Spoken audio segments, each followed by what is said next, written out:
Hi, I'm Bill Flanagan, and today is January 29th, 2020. And I want to start off by acknowledging that today would have been Cameron's 29th birthday on the 29th if he had not been shot in the head 7 years ago, and he still has a lie on his death certificate. And I personally believe that in a civilized society, the least we can do is make sure that no one has a lie on their death certificate, in my opinion. But I wanted to give an update on what's happened the last year. We kind of stopped off last time on the video in roughly December of 2018. We had just basically gone through the public defender's office. They let John get all the damage to his scalp, no mental health care, of course. I hired Bob Driscoll. He did not help us at all. He sent me discovery after he got fired. Then I hired Gregory Graff, and he started off very honest. He sent me the discovery within 48 hours. I think that's where the video left off last time. I had just gotten it. So I got to see that. John got to see it like a day later, 2 days later, something like that. So he seemed like he was going to be great. He's this ex-military guy, and just whatever. I just felt maybe he's going to be honest. Because he certainly seemed like it in the beginning when he took my $10,000. We told him that, yeah, we want to talk about discovery and all the legal stuff, lawyer stuff, but our major concern is just getting John mental health care. That was the big thing. We've always wanted John to take responsibility for whatever he did or didn't do, whatever. We can talk about that later, but first we need to get him mental health care. He implied that he would. He finally went to the judge, and he said that he was basically getting John an evaluation. We still thought, even after the court hearing, me and John both thought that it was for a mental health evaluation. The way he worded my email, even, it seemed that way.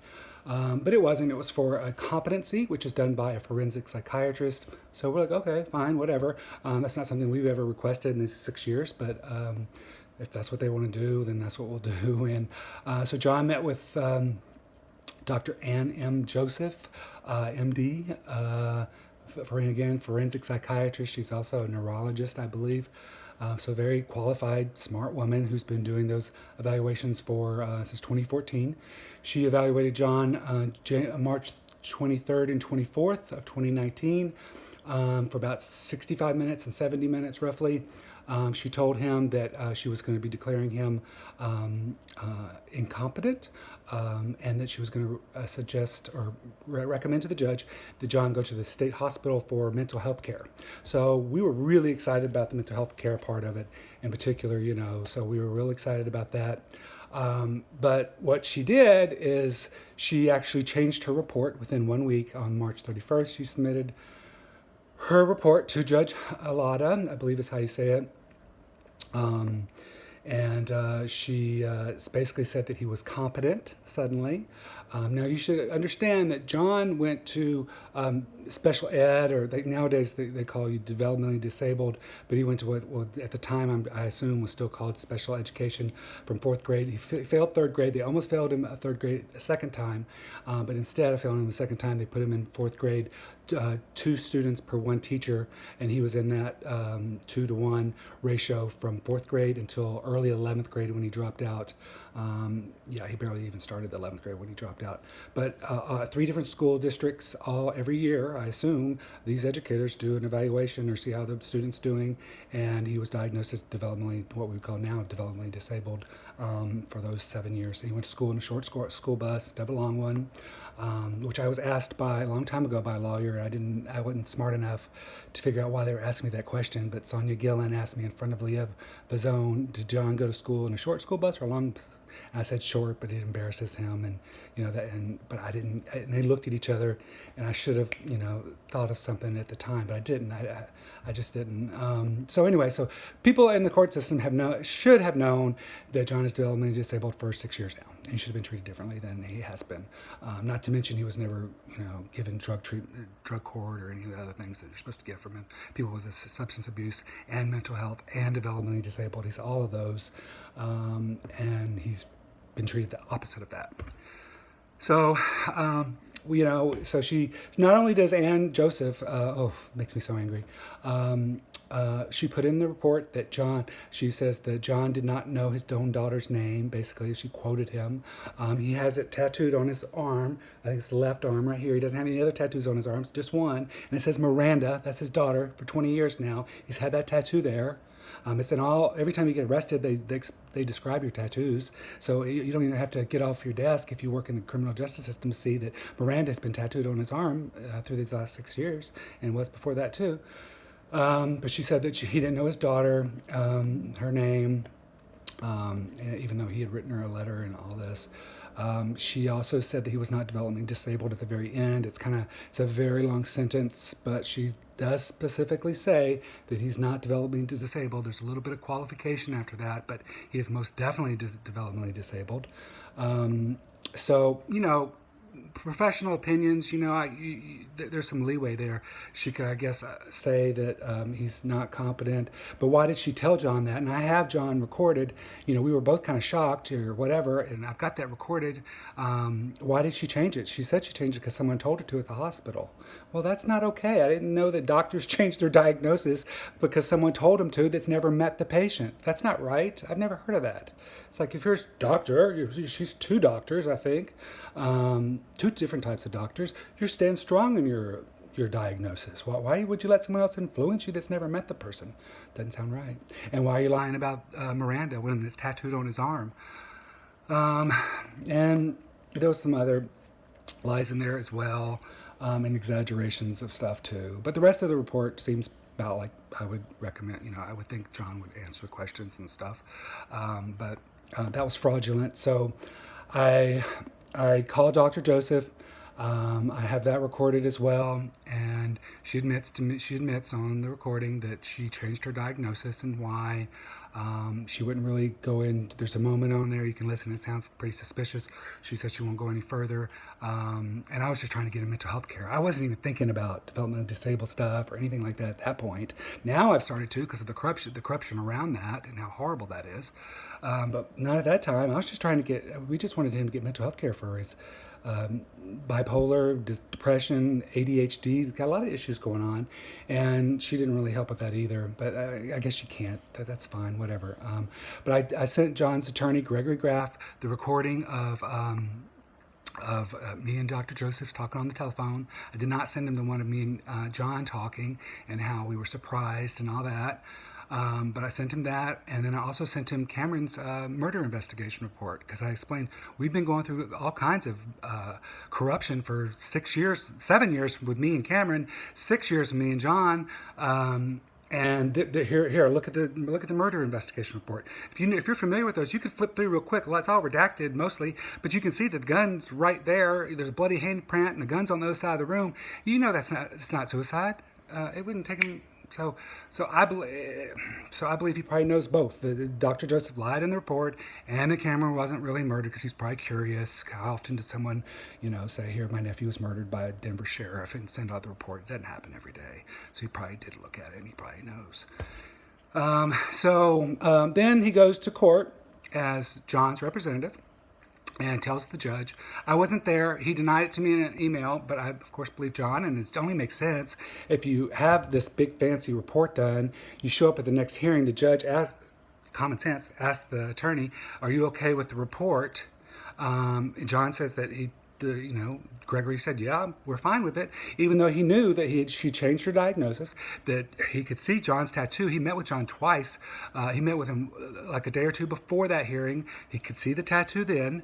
Then the day of the hearing, John was standing right next to him with the tattoo. They have short sleeves on when they're in court. You can see the tattoo. Well, why didn't he at least speak up about that? Ask the doctor to change it. That's what I tried to do. I left her 2 voicemails. You can see it where I asked her, hey, this is wrong about his daughter. He loves his daughter very much. He took care of her for about 1.5 years when she was young. Yes, he he feels terrible that he's gotten distance from her and all that, but he's crazy about his daughter. He loves her like crazy. And to have someone say that you don't know your own child's name. Gregory Graff has children because the first time I talked to him, he was in Seattle visiting his children. So why can't you at least make her say that he knows his own child's name at a minimum? You maybe not change your medical thing, but at least something. And to say he's developmentally disabled. But he didn't. And he approved of the report. I believe he denies it in the last email that I sent him.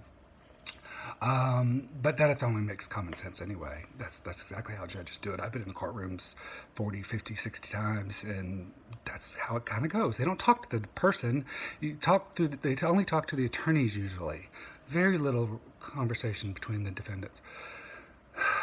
And that only makes sense. So he got sentenced to 2 years. By the way, and there was planted evidence in it. I don't think he, on top of it. And but he was guilty of one of the things in there anyway. So okay, fine, he gets a sentence. So he gets sentenced to 2 years. He'd already spent 311 days in Arapahoe County Jail, which is kind of the worst one to have to spend in. It's a lot harder than prison, but it's the worst county jail too. On top of it. In the judge's orders, it says you get a 2-year sentence, but these 311 days that you spent, or 313, in Arapahoe County Jail, it will be applied towards your 2 years, and then you get good time, which is 10 days a month, and I think there's still earned time, which is 2 days if you're a nonviolent offender, which he is, something like that. Maybe it's all the way up to 15 days. I don't know. I think it was 10 and 2. So if you add that up, as I sit here right now, John Norman should be out of prison, not on parole because of parole. Out because he earned the time in Arapahoe County Jail and in prison. He also got denied parole in November, and anyone that lives in Colorado knows that they passed new laws that went into effect, I believe, in July of last year. And basically everybody, they have an overcrowding, even before the overcrowding thing that happened in the last month, they've been letting everybody out on parole pretty much. And you have to state a reason why not, basically. And it's rare that people don't get out. But John didn't get out, of course not. Why not? Well, they said they want to take some stupid mental health classes. Well, he could do that on the outside. He could have been doing that. Y'all been denying him mental health care for years. He could have done it a long time ago. He can do it while he's on parole or while he's out, But he got denied for parole, which is now he has to wait all the way till November. The jails are all overcrowded. It's like a crisis, they say. Well, let the developmentally disabled person out, or the person that. But his MRD. So basically, the bottom line, the way it works, is what they did is they applied 4 days towards the new sentence instead of 2 years, like 2 judges have told them to do. And then they applied the other 300 and whatever towards his old parole. That's not how it works. When you get a new case, that the old stuff goes away and the new case settles everything. But they're not doing that with John. They're not treating him like everybody else. They've ignored 2 judges' orders. So I forget the first judge's name, starts with him, is the one who did the original orders. And then John had to write, because his attorney wouldn't help him, try to get his MRD, mandatory release date, changed, because they're trying to get him to spend an extra year and a half based on our calendar that we all live on, a real year and a half, roughly, extra in prison than he should be. Pretty big violation of human rights. But anyway, his attorney wouldn't help him try to get that fixed. No one in the system will help him get it fixed. So John wrote the judge last July, and Judge Volley sent another order saying it clearly states that he's supposed to get these 313 days towards his new sentence. Well, they just still refuse to change it. So on January 8th, of this year, of 2020, I wrote John's attorney and Gregory and said, can you help us get the MRD fixed? He should already be out of prison. He said, I'm on vacation. We'll deal with it next week. Next week, Wednesday, got it all on the website. You can pull it up. But I said, hey, can you help us out? Get the MRD fixed? He says, now you're threatening me. It's not verbatim, but now you're threatening me, so I'm no longer communicating with you. I didn't threaten him, man. It's ridiculous. I haven't talked to him since last May. You can read the email. He's just corrupt and, make me wrong so you don't have to deal with your shame about what you're doing to another human being,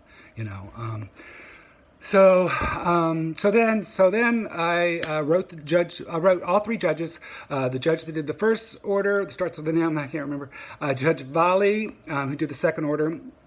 And then there was another judge, I'm forgetting her name right now too, that did a lot of his hearings. So she was involved. So I sent all 3 of them letters, slightly different, but pretty much the same, saying, hey, can you help us with this MRD?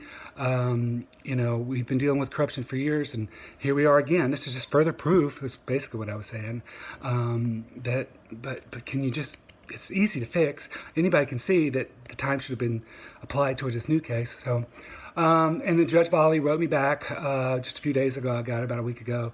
And he said that he can't help because I'm not a party to the case. I am power of attorney. I don't know what the law is. So I'm just thinking about judges being dishonest. It's just too hard for me to even think about after all these years. Okay, fine. Power of attorney is not a party to the case. Fine. Okay. So I don't know if that's true. We'll see. So I was given somebody, the governor's office, several months ago, gave me an advocate that you can call that works in the Department of Corrections. So I emailed her. You can see that on Wiley on my website. But she basically sent me back misleading emails, 2 of them. One of them, the first one, the sentence was so damn long I had to read it 7 times. And it's wishy-washy, and when people do that, they're trying to hide something. So she basically sent me misleading thing. An advocate, great. So then I call the governor's office again. They did give me somebody to call today. I'm going to be calling the pardoned, or basically the department where if you're trying to get pardoned by the governor or whatever, although that's not exactly what we're trying to do, but I can't trust DOC. I've also called the DOC line, and talked to them. They're lying to us too. So they gave me a number to call. I put in an application with the Attorney General's office, but unfortunately I put John's information. And I'm out of state, and I don't know if they're going to ignore it, but I'll call them back, But I'm trying, I am talking to another attorney. There's a thing called 35C where we potentially could get his charge, even though he'll still end up spending 6 extra months in prison, even if we're successful. But at least we could get these 2 new felonies off his record and remove that whole 2 years. He shouldn't have gotten that sentence in the first place. When you got a doctor and a lawyer both lying against you, how are you supposed to get a fair trial? You can't. So it can't be a bigger fraud situation. Not to mention, he didn't get to see his discovery for 6 months because the public defenders were crooked too, and the other guy I hired in January. So that's my update. 1 year later, roughly, in 2020, of what we've been going through, and I will continue to do what I can. But there's a lot of people in power that seem determined to punish us instead of Daryl Jordan. And I don't know if it's because I filed an assault charge against Daryl Jordan. Maybe that's it, and that's the part I have to live with John, as long as this goes on in the rest of my life, is maybe it's because I filed an assault charge against someone with a badge. Maybe that's what happens in Denver, Colorado. In any situation, if you do an assault charge against someone with a badge, they gonna get you. They gonna get you and your best friend. I don't know. Or was it John saying something to Daryl when he saw him? Is it words? And then 6 years later, you're still going through corruption and abuse of power and all these people conspiring against? Really? Is that the punishment you get for words you said, or filing an assault charge, or because we're faggots? I don't know what the motivation is. I know I can't really take on the blame, even if, because it's really their evil that they're doing. And I don't use that word very often. But when that many people are conspiring against 2 people, especially when John is gay, black, poor, substance abuse issues, mental health issues, developmentally disabled, you can't find a more vulnerable person. And he's so damn sweet and kind and generous and honest, ironically. As a lot of people with disabilities are. They're a little different than us. A little sweeter, a little nicer, kinder.